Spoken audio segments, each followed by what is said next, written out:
Hello guys, how are you? Thanks for joining to this video.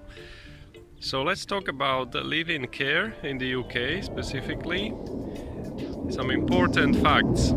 I'm sorry about the noise, there are some airplanes flying here, but that's okay. Gone.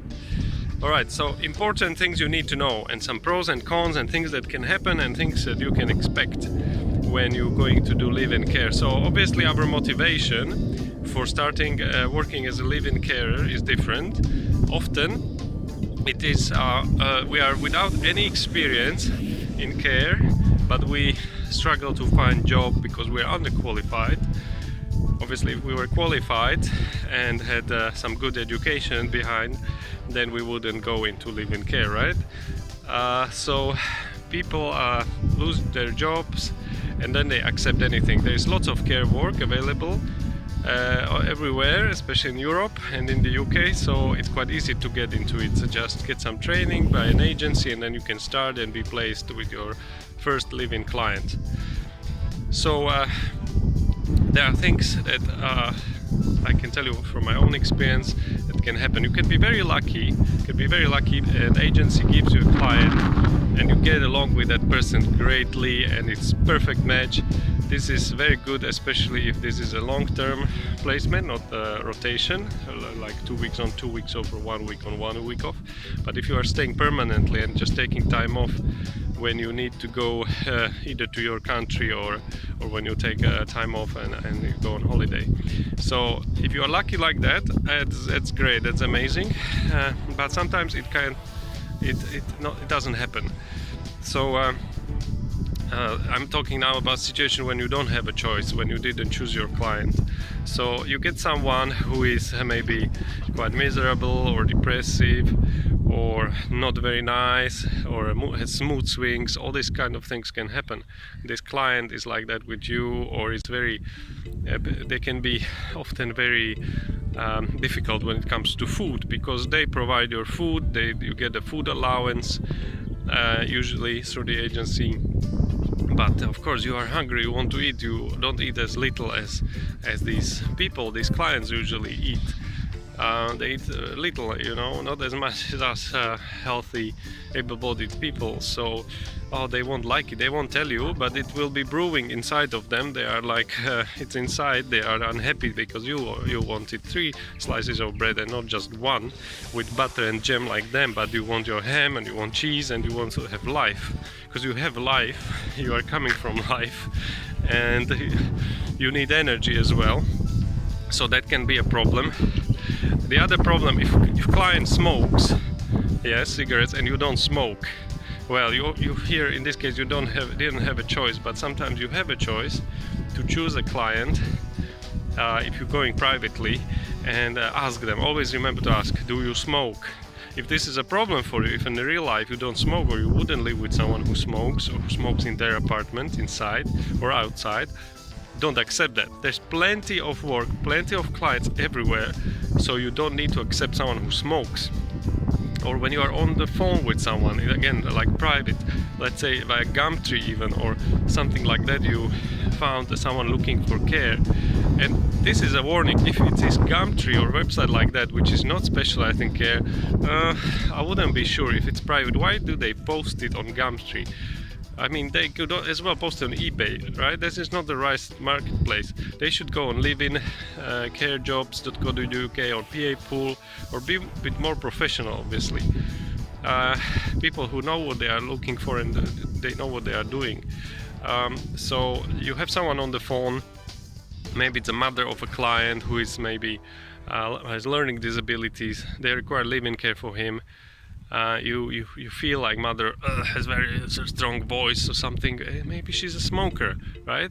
So ask these questions before you take a bus, before you take a train, before you go there, before you pay for the ticket, because these people often won't pay for your ticket. They are desperate because there was probably 5 different carers there before you and it didn't work out with any of them, so they still keep trying, and they don't tell you things, and they think that things will change, that you will be the amazing someone who doesn't mind them smoking, them maybe having a dirty apartment, them being loud, them giving you some small walk-through room which is supposed to be your bedroom, and things like that is terrible conditions, right? If it is an agency, the good thing is they do an assessment on a client, so they will check how the client lives, what it's about, they will prepare their care plan, and you will see these kind of things. They will tell you about the client. They are not going to send you, an agency is not going to send you to some rubbish, unsafe place, okay? So there is the advantage of going through an agency, especially when you're starting. Why not? I would do it, but money wise it's less than what you would be earning if it's a private client. But again, risks with private clients: if you don't do the assessment and due diligence properly, then it might be difficult. Alright, in the UK you need to have the CRB, is the certificate that says that you didn't commit any crimes in the UK. Many clients and agencies always require this. You sometimes need to get it. It costs about 50 or 60 pounds. Price always changes. Sometimes they want you to give it to them every year, so it's good to be on this service when you just pay another 12 pounds and you are billed annually and you get new certificate. There are two types: certificate which is for adults only, for work with adults only, or certificate for work with vulnerable children. So some ask which one do they want, because then you will have to pay twice. Often agencies repay this after 3 months of probation. So you need to have that. Also, very big warning: you have a client, potential client, maybe private or agency, doesn't matter, and he lives or she lives with their partner, with their wife or husband, okay? Very bad, especially if it is a male client and lives with their wife. I mean, be very careful, because these women, these wives, always look like they are behind you, they are watching your back. There will be atmosphere, there will be stress, unnecessary stress. You might be fine just with the client if he was on his own, but when there is this woman, might be a problem. Same if it is like controlling mother, or again, maybe the wife is like heavy smoker, and they ask you, okay, why smoke in the house? Well, it's their house, what will you say? But you won't like it, and this will be stressing you, and it won't work. So be very, very specific when you're looking for your client, what you accept and what you don't accept, and don't accept what you don't like, what won't work for you, okay? If a client asks you to roll them doobies, you know, this is quite common. They use cannabis, even if it's illegal, because they like to use it for their pain, right? Or overuse it. If you're not comfortable doing that, don't do it. Don't do things that can put you in any kind of jeopardy or risk, okay? And also, when it comes to using hoists, ceiling hoists, manual transfer, these kind of things, do it properly. Don't risk anything. Don't risk your brake broken, okay? Because then you are stuck.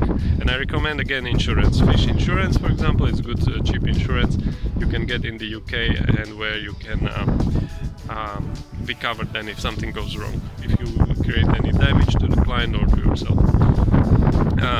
What else? Well, there can be all sorts of things. Also different cultures. Be very careful. If you are supposed to go to a completely different culture to yours, like we're talking, let's say, a white going to an Indian family, again, first maybe go for a visit. Any culture, okay? Different culture. Go for a visit, check everything out, ask your questions, see how it is, how these people are, if you can deal with that. Often people want to go to some kind of religious places, maybe you're not comfortable with that. So I have to say we have to be very tolerant, very open-minded, and not very strict with people in a way. You know, you are not their teacher or educator or babysitter, you are their caregiver, you are there to help. Then breaks. Clients give you breaks. Usually it's 2 hours a day. It's an official break when you are doing living, but obviously you get more time off when client is on its own or doesn't need you. But clients often get very funny about this. They basically feel like, I don't know, like controlling you a little bit.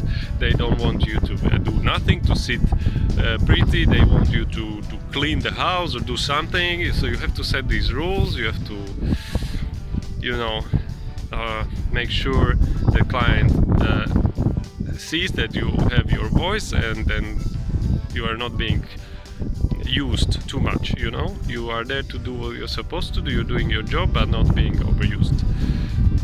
Okay, so there's a lot I can talk about. If you have questions, if you want to know more, I'm happy to make another video, discuss these topics with you, or start a discussion under this video, and we can talk more about it. And I have more videos about live-in care, all the aspects of live-in care. Hopefully all your questions can be answered just by watching these videos. They are here on my channel, so please subscribe, give us a like, share, and enjoy the videos. Thank you very much, guys.